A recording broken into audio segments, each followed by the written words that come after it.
ለመማር ያነሳሳይ ነገር ያው ብዙ ምክንያቶች አሉ። ያው አንደኛ ፍላጎቱ ነው ኢንተረስቱ አለ። ሁለተኛ ደግሞ ያው ፋሚሊም ስለሆንኩኝ ለአንዳንድ ነገር ግዴታ ያስፈልገኛል ብዬ ስላመንኩበት ነው እና እንደዛ ነው። እንደዚህ ቤተሰብ ምናምን ልጆች ባይኖሩሽ መንጃ ፈቃድ የማውጣት ፍላጎትሽ አይኖርም ነበር ብለሽ ታስቢያለሽ? አይ ፍላጎቱ አለኝ አስባለሁ። በስርዓት በጣም ነው የምወደው። አሁን በዚህ ሰዓት እንድጀምር ደግሞ እንትን ያለኝ ባንተ ምክንያት ነው። ምክንያቱም አንተ አንድ አመት ጠብቅ ያለው እዚህኛ አካባቢ እስከምትመጣ ድረስ ለምን በራሴ ቋንቋ አሪፍ ነው ብዙ ነገር የመረዳት እንትን አለ። ከጀርመንኛ ይልቅ በአማርኛ ይሻላል። በራስ ቋንቋ ሲሰሙት በጀርመንኛ የሚያውቁትንም ነገር ቢሆን የሆነ የሚጠቅመው ነገር ያመዝናል ነው መጥተው ከእንትኑ አንፃር በትክክል ያ እንግዲህ ያ ይሄ ነው ያለው ነገር። ያው እንግዲህ እንደሰማችኋት ነው። ብዙም ሰዎች ስጠይቃቸው የሚሉኝ ይሄንን ነው። መንጃ ፈቃድ ለማውጣት የሚያነሳሳቸው ዋነኛ ምክንያት ነፃነታቸውን ይፈልጋሉ። በጣም ቤተሰብ በተለይ ካላቸው ደግሞ ሄድ ወይ ሰጣት 50 ነው እዚህ የሚነደው መስመርሽን ብቻ ጠብቀሽ። ቤተሰብ ሲኖር ደግሞ ልጆች ይኖራሉ። ልጆች ሲኖሩ ደግሞ ልጆችን ከአንድ ቦታ ወደ አንድ ቦታ ማመላለስ ግድ ይላል።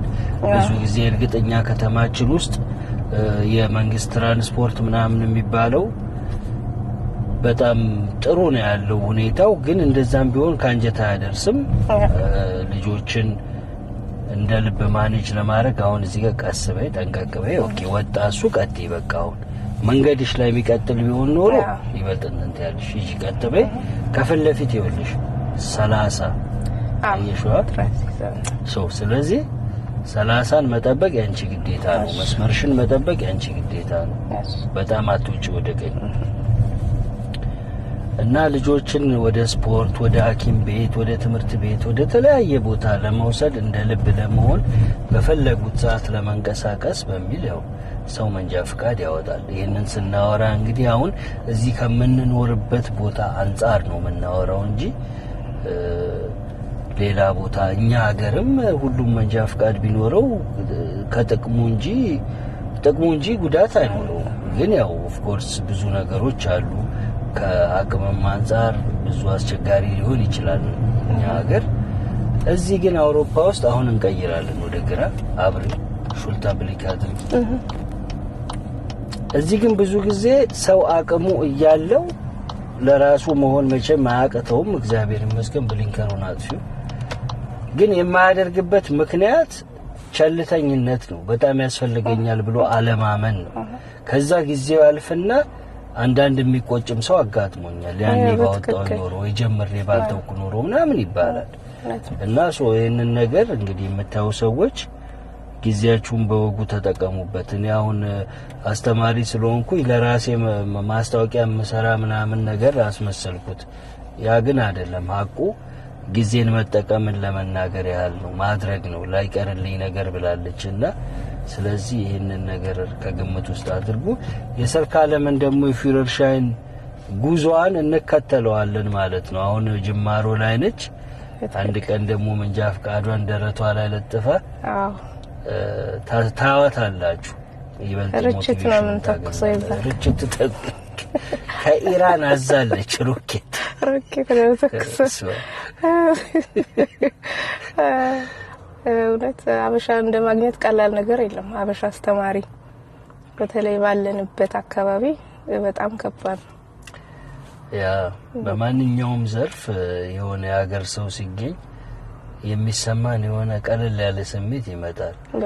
ምንም አሁን የሆነ ሐኪም ምናምን አበሻ ሐኪም ነው ከኔ ምናምን ሲባል የሆነ በቃ ይሄ ይጠቅመኛል ብለሽ ሁሉ ጊዜ አውቶማቲካሊ የምታስቢው ነገር አለ።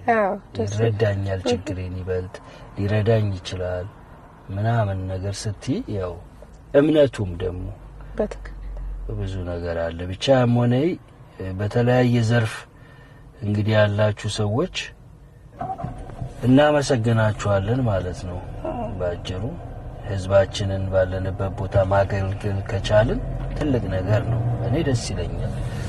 አሁን ይኸውልሽ እዚህ ጋር ቀጥ ብለሽ መስመርሽን ትይዣለሽ። ብሊንከር ይጎላል፣ ወደ ግራ አብሪ። ኦኬ አሁን እንቆማለን ማለት ነው።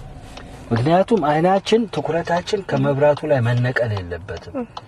እነሱን እያየን እየተከተልናቸው ባም ድንገት ቀይ በራየሽ ይዘውሽ ሊሄዱ ነበር ማለት ነው፣ ጣጣ ውስጥ ሊከቱሽ። ስለዚህ መስቀለኛ መንገድ ላይ አንከተልም ማንንም። እኛ ምናየው የራሳችንን ሲግናል ነው። ልክ መብራቱን እየተቆጣጠርን ሲበራ የመቆም እድላችን ሰፊ ነው።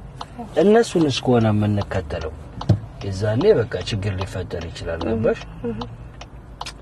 ይሄ ነው አሁን እዚህ ጋር እንደምታዩ የቀኙ መስመር ተዘግቷል። ቀጥ ብሎ ለመሄጃና ወደ ቀኝ ለመታጠፊያ ብቻ ነው። ግን ብዙዎች አብረው ወደ ግራ ይታጠፋሉ። ጥንቃቄ እናደርጋለን። እዛ መስቀለኛው መንገድ ጋር ስንደርስ ይሄ የሚከተልን ወይም እቺ የምትከተልን ሰው ስላለች ልብ ማለት አለብን። ስንሄድ ደግሞ እዛ ፊት ለፊት ቀስት የሚበራ አለ። እዛ ፊት ለፊት አረንጓዴው መኪና አጠገብ ካልበራ እነሱንም ማሳለፍ አለብን ማለት ነው። ቀስቱ ቢበራልን ኖሮ አንዳንዴ እንደዛ ነው ቀድመን የመታጠፍ እድል አለ ማለት ነው። አሁን እዚች ጋር ጠበቅ ታረጊያለሽ። ይሄ አልፋል፣ ከዛ ትቀጥያለሽ። በቃ ከዚህ ጋር የሚወልሽ አሰፍስፏል። በቀኝ ቀስ ቀስ ቀስ ቀስ ነዳጁን ወጥር አታድርጊ፣ ለቀቅ። ገባሽ? መደናገጥ ሲመጣ ሳናስበው ነው ጋዝ የምንሰጠው። ያ ደግሞ በጣም የተሳሳተው ውሳኔ ማለት ነው። አሁን ቀዝቀዝ በ40 በቂ ነው። ኖርማሊ የ50 ቦታ ነው ባውሽቴል ስላለ 40። ቀጥ ብለን ስለምንሄድ ይሄንን መስመር ወደ ግራ እንቀይረዋለን ማለት ነው። አሁን አብሪ nach links ሹልታ ብሊክ ታረጊያለሽ፣ ከዛ ትገቢያለሽ። እዚህ ቀዩ ጀርባ ትቆሚያለሽ ማለት ነው። በጣም ጥሩ። ብሊንክውን አልፍ አለበለዚያ ክሪስማስ ነው የሚመስለው። ብልጭ ደርገን ብልጭ ምን ቤቶች አሉ እዛ 22 አካባቢ ቤቶቹ የፈረሱት ቤቶች ቀጥ አድርገን እንጂ